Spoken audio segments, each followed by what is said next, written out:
Tafoya's most recent book is entitled Billy Ball, the 3-year window in the early 80s when Billy Martin resurrected the Oakland A's. First of all, Dale, I really enjoyed this book. It was just, there were so many details and so many great stories within your book. What inspired you to write it? Well, growing up in the San Francisco Bay Area, I was probably around 10 years old when Billy Martin first arrived here in 1980. And I was a young kid, but one thing I remembered about Billy Martin and the whole Billy Ball phenomenon was that here in the Bay Area, Billy Martin was the face of the Oakland A's. And there was Billy Martin posters, Billy Ball billboards, bumper stickers, saturating the entire Bay Area. And he really put an impression on me as a kid. And as I was diving into Oakland A's history, I looked at this renaissance that started in 1980 and ended in 1982. And of course, we know that Charlie Finley's A's of the early 70s won 3 consecutive world championships and 5 consecutive division titles. But when free agency was introduced in 1977, it allowed all of his players to go to the highest bidding team. So in reality, free agency really decimated Charlie Finley and the A's, and he was running the A's on a shoestring budget in the late 1970s. But he did one thing on February 21st, 1980, is he hired Billy Martin. And in 1979, Paul, the A's lost 108 games. They drew less than 307,000 for a season attendance. By 1982, the A's had drawn over 1.7 million. They shattered their all-time franchise attendance record for a season, and Baseball America crowned them Organization of the Year. And as I studied this whole story objectively, Billy Martin was clearly the difference maker in this renaissance here in the Bay Area. Yeah, it really is crazy what he accomplished there. When you open this book, I forgot just how cheap Finley and the A's were back then. And some of those stories about the A's cheapness and the Raleigh Fingers jersey and things like that, it's just amazing that he got away with some of that stuff. I mean, didn't they fly on a cargo plane, I think, at one point to save some money? So you detail that very well. Yeah, well, that Finley, as I mentioned, free agency decimated to Finley. I mean, Finley's ownership model before that was to draft. And I have to give the great Charlie Finley a lot of credit because he was a great talent evaluator. But his ownership model was to sign players and keep them for a long period of time, for many years. But free agency changed all that, and his players were eligible to hop on other teams that were willing to pay them more money than Finley was willing to pay for them. So, but you're exactly right. It was really the A's were run on a shoestring budget, and Charlie Finley was cheap. And if he didn't believe it was worth paying for, he wouldn't pay for it. So, so then you have, of course, when Billy Martin arrives, he makes the A's into a commodity worth buying. And as you read, Paul, Walter A. Haas Jr., chairman of Levi Strauss, bought the A's from Finley, really rescued the A's from Finley, and really put some money behind the team. And the A's became really a force beginning really when the Haas family bought the team. Well, how much fun was it for you to talk to not only former players, but family, friends of Billy Martin and get some of the stories out of them for your book? Yeah, it was exciting. I wrote my first book, Bass Brothers, and that was a little bit easier to find former players because it was more recent. Here you have a story that started really in 1977 when Finley owned the team, and some players that were around were alive, many are not. So the challenge was to just do your due diligence and find these players. But it's just really a fun story because we hear a lot about Billy Ball, and Billy Martin was on the front cover of Time magazine in May of 1981. He made the A's into a pop culture phenomenon, and just fun to reflect on these players who remember and were really happy to reflect on what Billy Martin actually did. And what he actually did, he wasn't just made the A's a winning team. Billy brought the fans back to Oakland. As you remember, Billy Martin was born in West Berkeley. He fueled the Oakland Oaks in the Pacific Coast League to a Pacific Coast League title in 1948. So also when Billy Martin came to manage the A's, he was really coming home to save that franchise, which he did. Well, he had such a strong personality, and I mean, his temper and the fights. The Reggie, even if it was Reggie Jackson or whether it was other players, the public, the fans. I think you mentioned one thing in your book. Fans loved him, but they didn't have to live with him.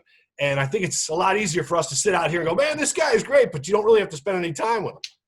And that's a great point, Paul. And owners, Billy, as you mentioned, as we talked earlier, when Billy first started managing, he managed in 1969 with the Twins. Then he went over to the Tigers, and he resurrected bad teams everywhere he went. He was like a sorcerer, like a crusader. He would come in and just shake up a team, bring life to it, shake up a city. It wouldn't last long, but he would do it, and he was pretty amazing. And with this, owners, as we were talking about, owners, if they wanted to fire Billy Martin, because Billy Martin would clash with owners, with general managers, but when they wanted to fire him, they always had to take into consideration the fans, because fans love Billy Martin. And when an owner fired Billy, they were pissed off because Billy Martin connected with the working class fans so much. To them, he was a guy that you wanted in your corner. He was a guy that would fight for you. So if an owner like a Calvin Griffith fired Billy Martin after the 1969 season, and the fans in Minnesota scheduled boycotts, they went nuts when they fired Billy. So yeah, just a real popular guy among the working class fans. Why did his players have so much respect for him, even though the fact that he got in their face and he would bench guys for the silliest reasons, but players, they all seem to have his back constantly. I mean, I remember one story you tell in the book where Norris is on the mound and Billy comes out to pull him. He says, "Get the hell out of here, Billy." And he turned around and left. And, it was just that kind of relationship sometimes with his players, huh? Right, absolutely. And he injected, and here again, some players loved Billy, some did not. The players that Billy took care of, that started, that played, he gave a platform for, of course, they loved him. The players, maybe he came in and didn't play him or benched him or sent him to AAA, they didn't like him as much. But exactly, and in the case of these Oakland A's teams, the A's in 1979, these young A's players, you remember, Paul, the Ricky Hendersons, the Mike Norrises, the Steve McCaddies, the Wayne Grosses, they were used to playing in front of 1,500 fans at the Coliseum. And suddenly Billy comes in and he fills the house, and all of a sudden there's 20,000 fans showing up instead of 3,500 showing up. And what Billy did, talking to all these young players, he just went in there and injected life and confidence in these young A's players. He made them believe they could win. And after losing 108 games in 1979, they started to win in 1980 when he got there. And it wasn't an accident. Billy Martin did that everywhere he went. He resurrected a bad team. You're right. I mean, just to see some of your numbers in this book are just glaring. They just jump out and make you realize just how much he meant to that team. Right. April 17th, you said it, Paul. April 17th, 1979, a crowd at the Oakland Coliseum of 653 fans showed up.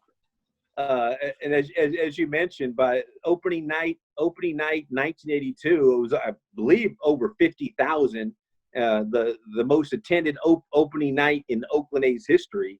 And here again, Billy Martin, he drew butts in the fans, and that's why owners tapped him to be their manager. He was this character of the game, and he brought excitement and wins, and fans would want to see him go out there and kick dirt on an umpire and fight for the players. Just an exciting time in Oakland A's history. And as I mentioned before, Billy was coming home to manage the Oakland A's. Billy Martin was an American League guy, and he knew when he was a coach in Minnesota in the 60s, he knew that Charlie Finley was going to move the Kansas City A's to his home area in Oakland. and he wanted to be the manager of the Oakland A's, and he finally got that chance in 1980.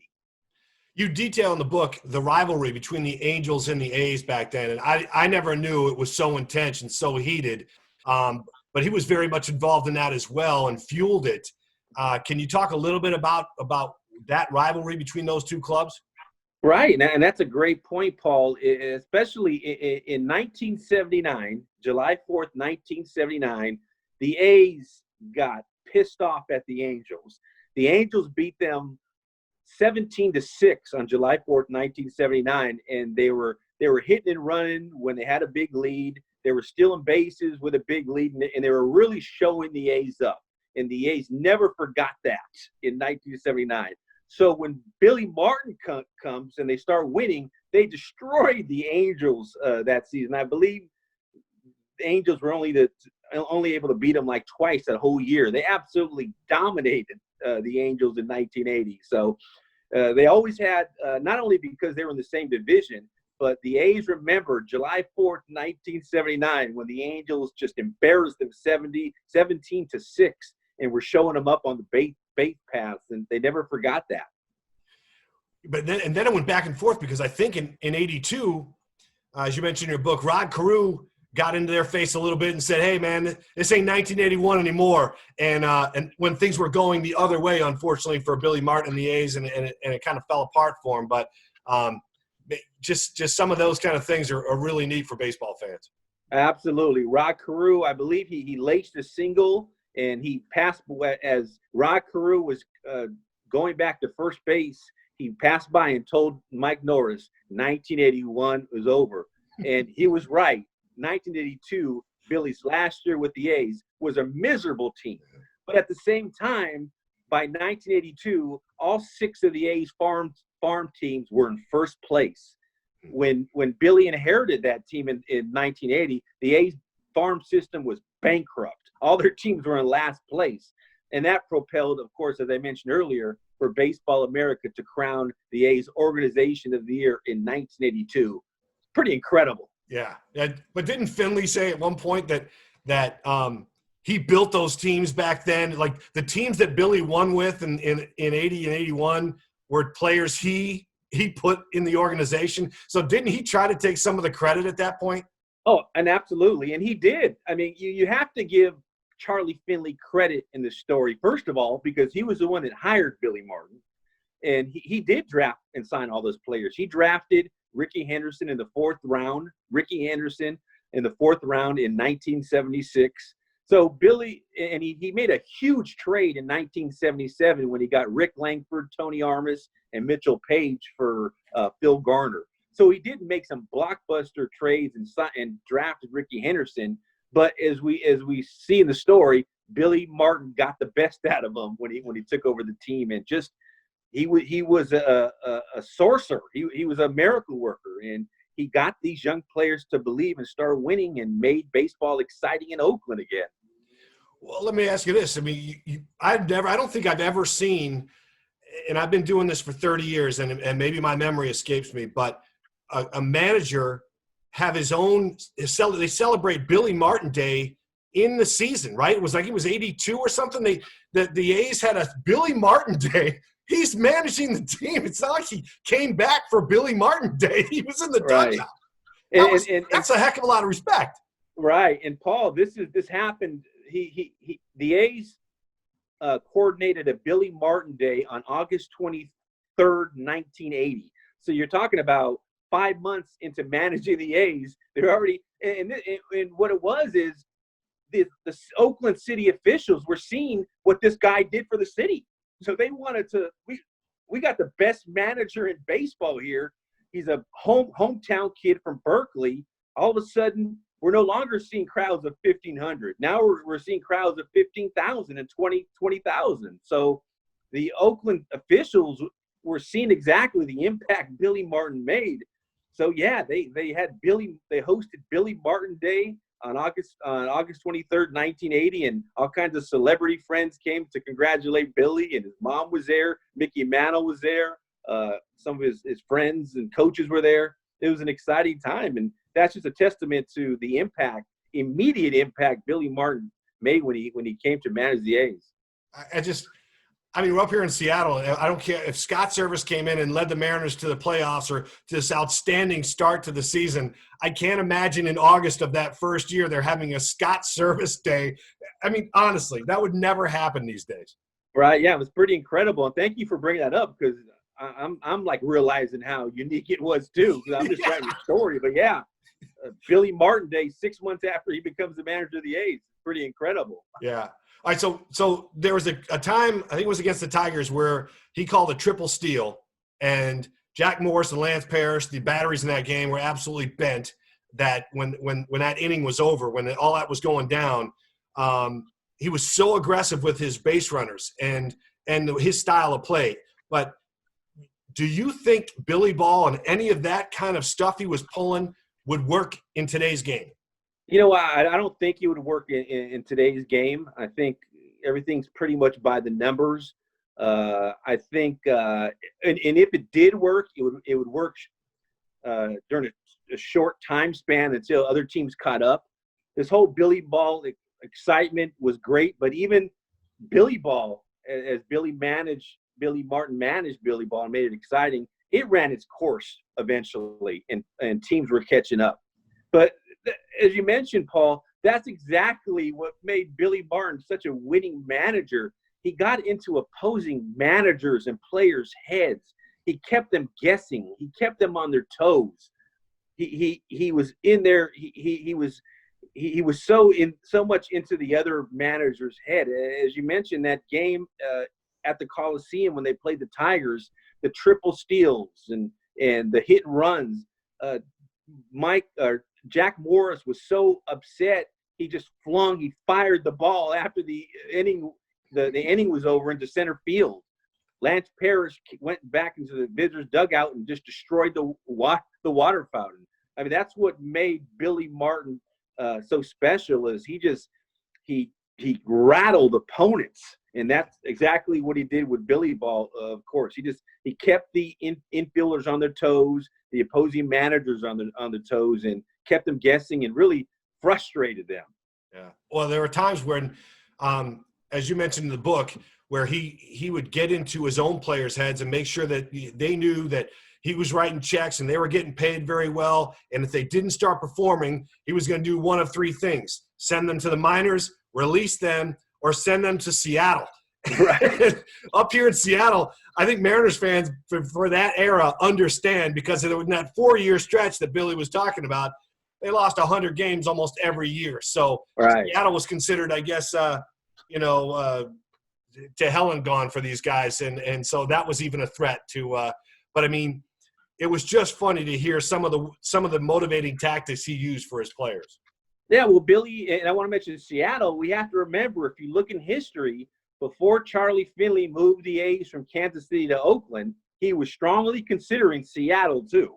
So although he chose Oakland, he was gonna choose Seattle as well. That Seattle was on his radar, but he chose Oakland. But yeah, exactly. Billy Martin learned from Casey Stengel. Billy Martin met Casey Stengel as a boy in Oakland, and he played for Casey Stengel for the Oaks before both eventually joined the Yankees. Casey Stengel was a psychologist. He studied psychology. He learned how to be a leader of men, how to motivate men. Billy Martin read a lot of psychology books, and he learned from Casey Stengel about how to motivate men. And you're right. He would motivate players by pissing them off, maybe have a coach piss them off, maybe have a trainer piss him off. But yeah, he just had these different motivational tactics that he used. But a lot of it wasn't by accident. Billy Martin studied psychology, books, magazines, and he would weave some of that stuff in how he manages players. When he there was an incident, I believe, where didn't he just destroy his own office in Oakland? Can you tell us a little bit about that? Absolutely. And it wasn't a coincidence he destroyed the office on that day. On that day, it was a Thursday afternoon in late August. And on that day, the A's shattered their all-time season home attendance record. I think it was over 1.4 million. And when I say franchise record, this includes Philadelphia, this includes Kansas City, and this happened in late August. But Billy Martin always wanted an attendance clause in his contract. So after the game, the A's had a tough loss. They lost to the Brewers that day. And there's also some controversy over Billy owed some back taxes. I think $100,000 in back taxes. And he requested for the Haas family to pay the back taxes and take it out of his 6-year salary. The problem was Billy didn't have a 6-year contract. So after the game, Billy and some of his coaches, yes, they destroyed his office, got a bat, started hitting windows, hitting TVs, and in fact, Billy injured his right knuckle, and his knuckles were bleeding pretty profusely after. So yeah, it was just a really a bad day for Billy. And although Billy Martin did get fired, although the A's didn't fire Billy Martin until the World Series in 1982, it was that day when he destroyed his office in late August in 1982 where you knew the Billy Martin era in Oakland was going to be over. I could see Billy doing it, but you're saying his coaches got in on it too. Yeah, well, Billy had loyalty was really big to Billy, and as you see, everywhere Billy managed, he brought these coaches with him, or these cronies with him. So they were loyal to Billy, and they, as you see, they helped bash and destroy his office as well. So loyalty was a big thing to Billy, and if you do the research, he probably brought some of those coaches to another spot he managed as well. So that just was important to him. Well, just a couple more for you, Dale. When he told his players at the end of that run, when I'm reading this book, I'm like, it's like a good movie. You're just like, man, this is fun, but at the end of this book or the end of this movie, this is all going to come tumbling down. And you don't want it to, because you become such a fan of Billy Martin. But at the end of this book, you talk about his last days in Oakland. He told Mike Heath and a couple of the loyal players, pulled him in his office and told him what was going on. And those players, long story short, they went back into his office and while he was showering, right, and beat the crap out of him or something. Yeah. Tell us a little bit about that. Yeah, Mike Heath, who really great, really still respects Billy Martin today. He was an A's catcher. Yeah, after Billy destroyed his office, according to Mike Heath, he wanted to meet with several of key players, and it was Dwayne Murphy, Mike Heath, and I believe Steve McCatty at the time. And after he basically told them, hey, probably not going to be here next year, but this is what I think about you guys. So he started encouraging these players that he's been working with for 3 years, and then he starts to shower, and Mike Heath, as a practical joke, they start going in there and just start slapping him and hitting around, and just all love, but just kind of teasing him. So it's kind of a neat thing. And yeah, 1982, Paul, was just a rough year. One thing about Billy is he was just a notoriously hard loser.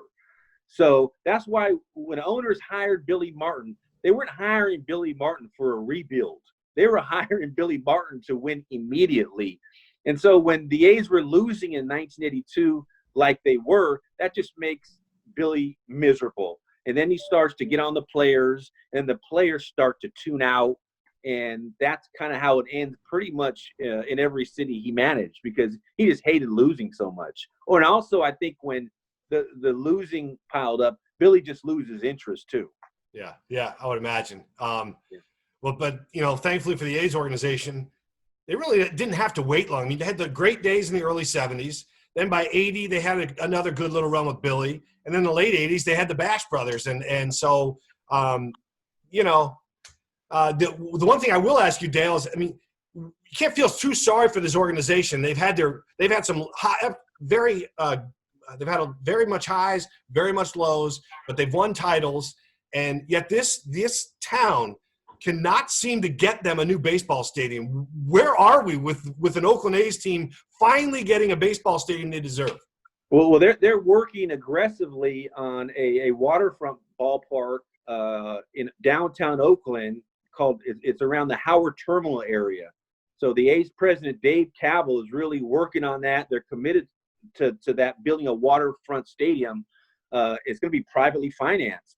they're also talking about building a stadium. If the Howard Terminal site, the waterfront, which everybody loved to have a waterfront stadium, if that site doesn't work, they're talking about building the A's new stadium directly on the Oakland Coliseum parking lot. Still plenty of area where the current stadium is.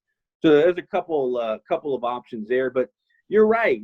The A's, they don't draw a lot of fans right now, but they're certainly a very colorful, celebrated, and storied franchise in baseball history. Yeah. I think people lose sight of that. The fact that there is so much history there. And I mean, like I said, growing up, I used to watch Vida Blue pitch against the Texas Rangers when I lived in Dallas. And I mean, even then was just just some big names from the past. And so, just all that stuff was, it's a storied franchise, like you said. And people will see and respect them and Billy Martin much more when they read your book. I mean, there's just so many great stories in there. Thank you. And also, as I discussed, in 1979, Paul, where the A's only drew less than 307,000, by 1987, 8 years later, Commissioner Bowie Kuhn awards the A's the 1987 All-Star Game. So all of a sudden, the A's are hosting an All-Star Game in 1987, and that's pretty incredible in and of itself. Yeah. The one stat that comes to mind about their attendance was, I believe in the 1979 they had like, what was it, 300 and something thousand for a total attendance, I think. Yeah. And then 11 games into, was it the next season or 2 seasons later, they had over 1 million, I think. Just 11 games in, they had tripled or doubled their attendance for the whole season, previous season. I think 11 games. This is 1981, the strike-shortened season, Paul. 11 games into the 1981 season, only 11 home dates. They already broke the 1977 307,000 mark already after only 11 games in 1981. That's insane. Here again, Paul, that the A's drew over 1.3 million in 1981, and that's without 22 home dates that the 1981 strike took away from them. The A's would have drew over 2 million that season in 1981. Well, I'll tell you what, it's a great book, Billy Ball. People first look at it, or they first hear Billy Ball, and all they think about is Billy Bean, and they're like, right, you guys are missing this. This is not about Billy Bean. This is about Billy Martin, and it is totally worth the read. It's very easy. If you're a baseball fan, you're going to absolutely love it. Dale, you have anything else you must have another book on the horizon. You got something else you're working on already? I got a couple of projects right now. As I mentioned, this book came out in March, so I'm still promoting it. The promotion's ongoing. It's keeping me pretty busy. But yeah, I'm sure I'll get the itch. But I have to get a subject that I really have a book-length passion for. A subject, this is author talk, that's going to keep me up late at night to finish the whole book, No, so that's understandable. So I have to be able to find just a project like that's going to pull me in that direction. All right, so I'm guessing it won't be another book about Oakland sports. Yeah, right. It may not, but it may. I mean, there's a couple stories. Like, this was only a 2-3 year run, but if you really research and go into the bowels of history, you'll see some great stories that you could turn into books. Yeah. And that's exactly how I found this story, Billy Ball. Yeah, well, it's a great read. So baseball fans will love it. Billy Ball is available now, and Dale Tafoya did a great job with it. So Dale, thanks a lot. Appreciate your time, and best of luck with the book. Excited to be on your show, Paul. Thanks for the opportunity.